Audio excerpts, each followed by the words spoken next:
Defence ministry of defence के सभी senior officials, Shri Maulik Bhagat, MD Nascent Info Technology private limited Ahmedabad, और online माध्यम से जुड़े पार्क और नेसेंट इन्फोटेक के सारे वरिष्ठ सीनियर रिप्रेजेंटेटिव्स और विभिन्न मंत्रालयों और राज्य सरकारों के अधिकारीगण, विशेषज्ञ और वैज्ञानिकगण और रक्षा संपदा के सभी हमारे अधिकारीगण, देवियों और सज्जनों, यह जानकर मुझे सुखद अनुभूति हुई है कि कुछ समय पहले आपने कोई वृक्षारोपण किया हो और 6-7 माह बीतते बीतते उसका फल आपके हाथों में हो।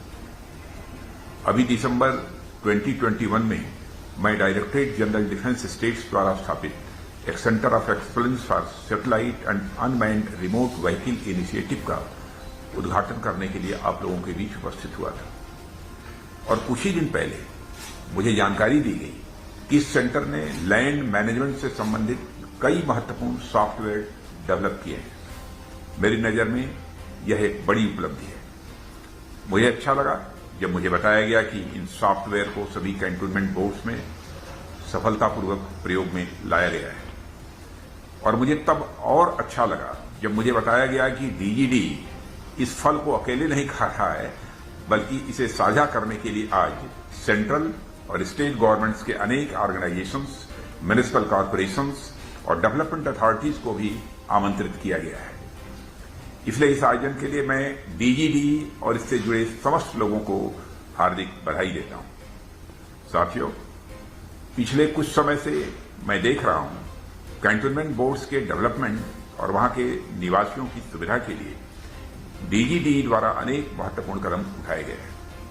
वह चाहे देश में पहली बार लगभग 18 लाख एकड़ डिफेंस लैंड्स के सर्वे और उसके डिजिटाइजेशन का कार्य हो, ई छावनी पोर्टल की शुरुआत हो, सेंटर ऑफ एक्सलेंस की स्थापना हो, या इसी प्रकार के अन्य कार्य। डीजीडी लगातार कुछ न कुछ नई पहल करते हुए कैंटोनमेंट बोर्ड्स की बेहतरी के लिए आगे बढ़ रहा है। सेंटर ऑफ एक्सलेंस की परिकल्पना एक ऐसे सेंटर के रूप में की गई थी जो लैंड सर्वे में लेटेस्ट टेक्नोलॉजी के प्रयोग को बढ़ावा देगा, ड्रोन और सैटेलाइट इमेजरी के माध्यम से प्राप्त आंकड़ों का विश्लेषण करेगा और इफेक्टिव लैंड मैनेजमेंट में इसका इस्तेमाल भी करेगा।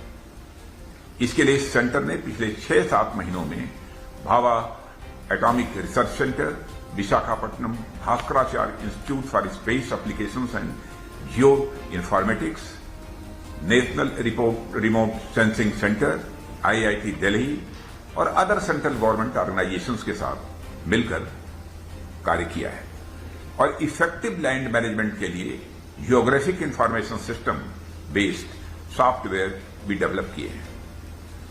इस प्रोसेस के दौरान सेंटर ने अपने GIS और रिमोट सेंसिंग बेस्ड टूल्स की इफिकेसी को बढ़ाने के लिए प्राइवेट सेक्टर के साथ भी कोलैबोरेशन किया है। साथियों, सेंटर ऑफ एक्सलेंस द्वारा पिछले दिनों में जो कुछ महत्वपूर्ण सॉफ्टवेयर डेवलप किए गए हैं, उनमें से कुछ का जिक्र मैं यहां करना चाहूंगा। उनमें एक है artificial intelligence based change detection software. इस सेंटर ने अपने सहयोगियों के साथ मिलकर यह सॉफ्टवेयर डेवलप किया है जो नेशनल रिमोट सेंसिंग के सेंटर सैटेलाइट इमेजरी का प्रयोग करता है। इसके द्वारा किसी जगह पर हुए लैंड यूज में परिवर्तन के बारे में आसानी से पता भी लगाया जा सकता है, और इस सेंटर ने देश के सभी जो हमारे 62 कैंटोनमेंट्स में इस एप्लीकेशन का प्रयोग किया है और वहां की स्थितियों का जायजा भी लिया है। मुझे बताया गया है कि इस एप्लीकेशन के इस्तेमाल से कैंटोनमेंट बोर्ड्स के CEOs यह पता लगा सकते हैं कि किस जगह पर लैंड यूज में क्या चेंज हुआ है और वह चेंज लीगल है या नहीं है। कई ऐसी जगहों पर जहां अनऑथराइज कंस्ट्रक्शंस और इंक्रोचमेंट्स का पहले पता नहीं चल पाया था, इस सॉफ्टवेयर की सहायता से बहुत आसानी से पता लगाने में कामयाबी हासिल हुई है, और अभी तक इस तरह के अनऑथराइज कंस्ट्रक्शंस और इनक्रोचमेंट्स का पता फिजिकल वेरिफिकेशन के आधार पर किया जाता रहा है। पर यह न केवल टाइम कंज्यूमिंग है, बल्कि उनमें मानवीय त्रुटियों की भी संभावना लगातार बनी रहती है। यह software land holding and land using departments द्वारा सर्विलेंस को बढ़ाने और बड़े पैमाने पर अनऑथराइज्ड कंस्ट्रक्शंस और इनक्रोचमेंट्स को रोकने में सहायक होगा, ऐसा मेरा विश्वास है। साथियों, मुझे यह भी जानकारी दी गई कि सेंटर ने नाइसेंट इन्फो टेक्नोलॉजी प्राइवेट लिमिटेड के साथ एक्टिव पार्टिसिपेशन के साथ डिफेंस लैंड के लिए जीआईएस टेक्नोलॉजी पर आधारित लैंड यूज एनालिसिस सॉफ्टवेयर भी डेवलप किया है और यह देश के किसी भी हिस्से में स्थित किसी भी जगह का एनालिसिस जीआईएस और रिमोट सेंसिंग टेक्नोलॉजीज के आधार पर करने में सक्षम है। और यह न केवल डिफेंस से संबंधित बल्कि अन्य गवर्नमेंट डिपार्टमेंट्स की भी फ्रेश लैंड एक्विजिशन और एग्जिस्टिंग लैंड के ऑप्टिमम यूटिलाइजेशन में भी मदद करेगा। इसी तरह पहाड़ी क्षेत्रों के लिए 3D इमेजरी एनालिसिस और विजुअलाइजेशन के लिए भी इस सेंटर ने टूल्स डेवलप किए हैं। कहने का मतलब यह है कि सेंटर ऑफ एक्सीलेंस हमारे देश की कहीं भी और किसी भी प्रकार की लैंड के सर्वे, एनालिसिस और उसके मैनेजमेंट संबंधित जरूरतों को पूरा करने के लिए वन स्टॉप सेंटर बनने की ओर तेजी से आगे बढ़ रहा है। इतने कम समय में इस सेंटर की अचीवमेंट्स निश्चित तौर पर सराहनीय है और इसके लिए मैं महानिदेशक रक्षा संपदा और उसके जितने भी हमारे ऑफिसर्स हैं, वहां कर्मचारी हैं, सभी को, पूरे परिवार को ही, रक्षा संपदा से जुड़े पूरे परिवार को मैं अपनी तरफ से हार्दिक बधाई देता हूं। साथियों, मानव सभ्यता के विकास में भूमि का क्या महत्व है, इस पर अधिक बात करने की जरूरत मैं नहीं समझता हूं। हमारी सभ्यता, खान पान, रीति रिवाज, दर्शन, कला, साहित्य और संस्कृति सभी भूमि से सीधे जुड़े हुए हैं और दुनिया की अनेक मान्यताओं में मानव शरीर के 5 तत्व माने गए हैं। पंच तत्व यह रचित शरीर हमारे यहां कहा गया है, जिसमें कि भूमि एक प्रमुख तत्व है, यह भी मान्यता है हमारी। और इसके अलावा मानव विकास का इतिहास देखें तो इसका पहला पड़ाव हमें वही दिखाई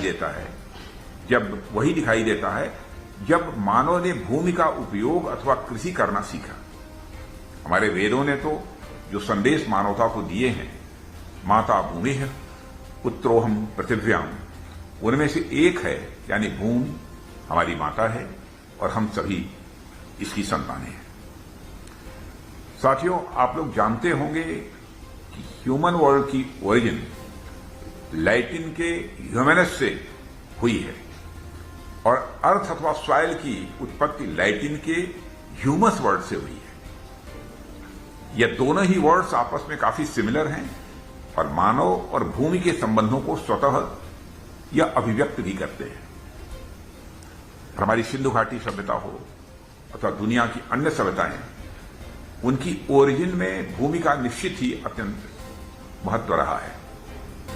कुछ सभ्यताएं आज इतिहास का हिस्सा हो गई हैं, इसके पीछे भी भूमि का एक महत्वपूर्ण कारण रहा है और हमारी सभ्यता आज तक अनवरत चलती आ रही है और इसके पीछे भी भूमि ही एक महत्वपूर्ण कारण है। साथियों, लैंड और सिक्योरिटी के बीच भी बड़ा गहरा संबंध होता है और इस संदर्भ में हम देखें तो पाएंगे कि ऐसी भूमि जहां पर प्रोडक्टिविटी अधिक होती है, वहां समृद्धि होती है और आपसी संघर्ष भी कम होता है, जबकि ऐसी भूमि जहां पर प्रोडक्टिविटी और नेचुरल रिसोर्सेज की कमी होती है, वहां अशांति की संभावना भी स्वाभाविक रूप से अधिक होती है। और इसके अलावा लैंड को लेकर कई बार ऐसे मुद्दे हमारे सामने आ जाते हैं जो अच्छे भले डेवलपमेंट प्रोसेस में बैरियर बन जाते हैं। मैं एक किसान का बेटा हूं और देश का एग्रीकल्चर मिनिस्टर भी रहा हूं। आप सब भी जमीन से जुड़े हुए लोग हैं और देश की जमीनी स्थिति से भी आप अच्छी तरह वाकिफ हैं। जमीनी विवाद तो मैं समझता हूं ऐसा विषय है जिससे शायद ही कोई अछूता हो। आम आदमी से लेकर गांव, शहर, नगर, कस्बे, गली कूचे, किसान, इंडस्ट्री, मंदिर, मस्जिद, डिस्ट्रिक्ट, स्टेट्स और नेशन तक को इस विवाद से दो चार होना ही पड़ता है। आप गांव घूमिए, हर गांव में आपको एक दो आदमी ऐसे जरूर मिलेंगे जो खेत की मेड़ काट छांट कर अपना खेत एक्सपेंड करने के लिए वह जाने जाते हैं। मेड़ आप लोगों को मालूम होगी कि दो खेतों के बीच हुए डिमार्केशन को कहते हैं, उसे मेड़ कहा जाता है और यह लोगों के आने जाने के भी काम आता है। इसी प्रोसेस से खेती से लगी पगडंडी, खड़ंजा या रोड भी कब यह आधी हो जाती है पता भी नहीं चलता है। नतीजा यह होता है कि कभी दो खेतों के मालिकों के बीच मुकदमा चल रहा होता है और कभी रेवेन्यू डिपार्टमेंट और किसी और पार्टी के बीच मुकदमा चल रहा होता है और कुल मिलाकर राष्ट्र की अच्छी खासी ऊर्जा, धन और समय इन विवादों और मुकदमों में चले जाते हैं। साथियों, आप लोगों ने अभी हाल ही की बिहार के भोजपुर जिले की एक खबर देखी होगी। वहां के एक डिस्ट्रिक्ट कोर्ट ने जमीन से जुड़े मुकदमे का फैसला सुनाया है जो पिछले 108 साल से चला रहा था।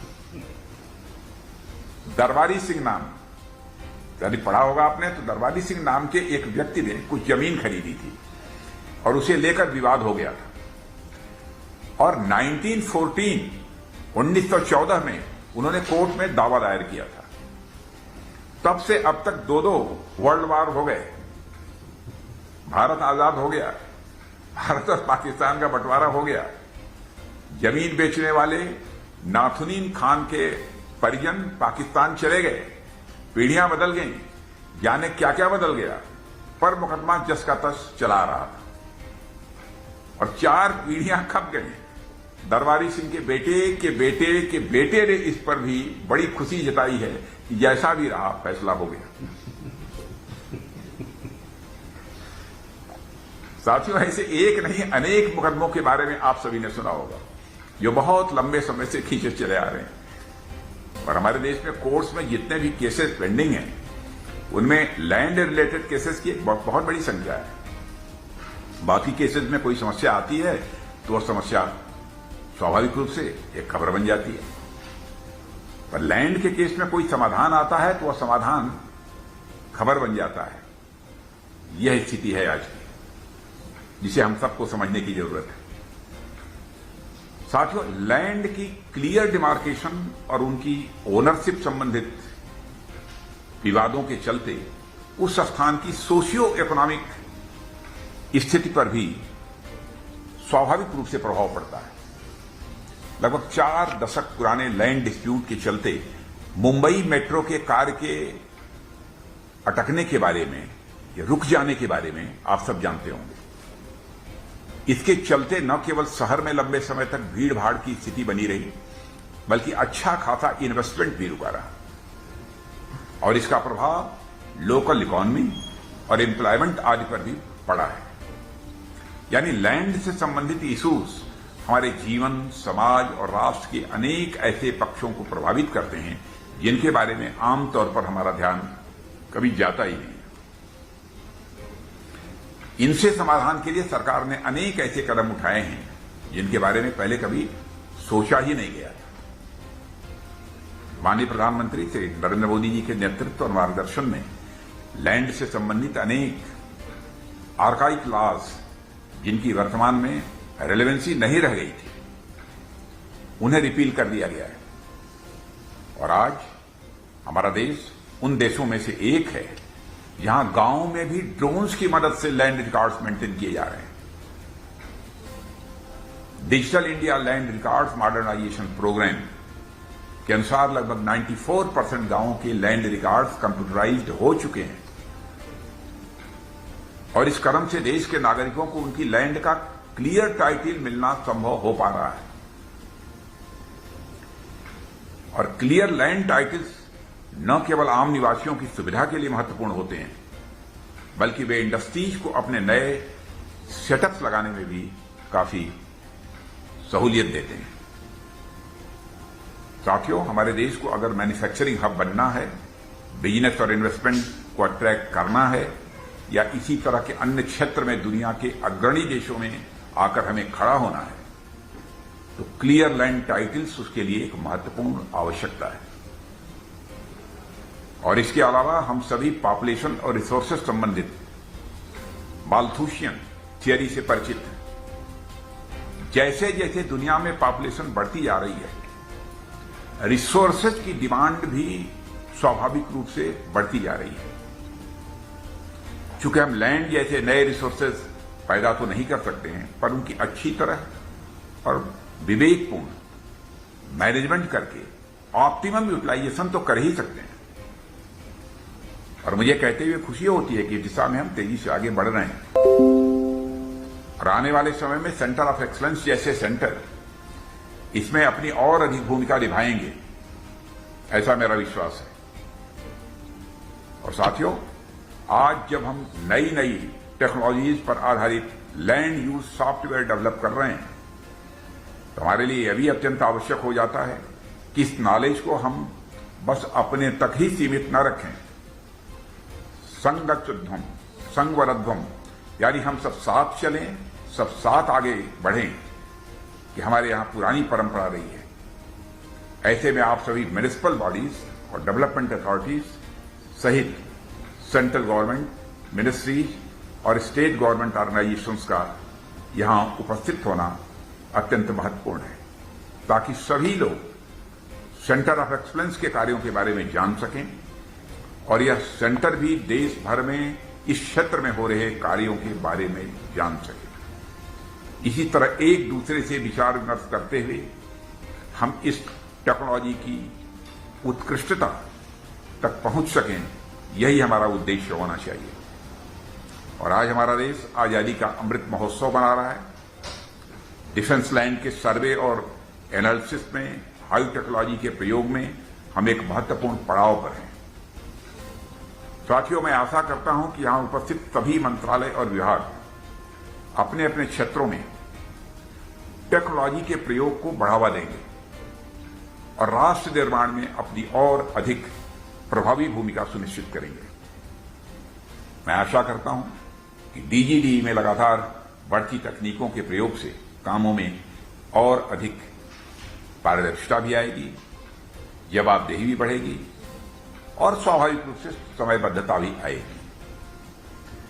मैं पहले भी डीजीडी से इस बारे में आग्रह कर चुका हूं, आज भी कहता हूं कि जहां संभव हो आप नए नए रिफॉर्म करें और अपनी कार्य पद्धति में और अधिक प्रभावशीलता लाएं। मैं आप सभी को आश्वस्त करता हूं कि मंत्रालय हर स्तर पर आपके साथ खड़ा है। और इस अवसर पर अधिक कुछ न कहते हुए मैं इस वेबिनार की सफलता की बधाई देता हूं और मैं डीजीडी और आप सभी को बधाई और शुभकामनाएं देते हुए अपना यहीं पर निवेदन समाप्त करता हूं। धन्यवाद।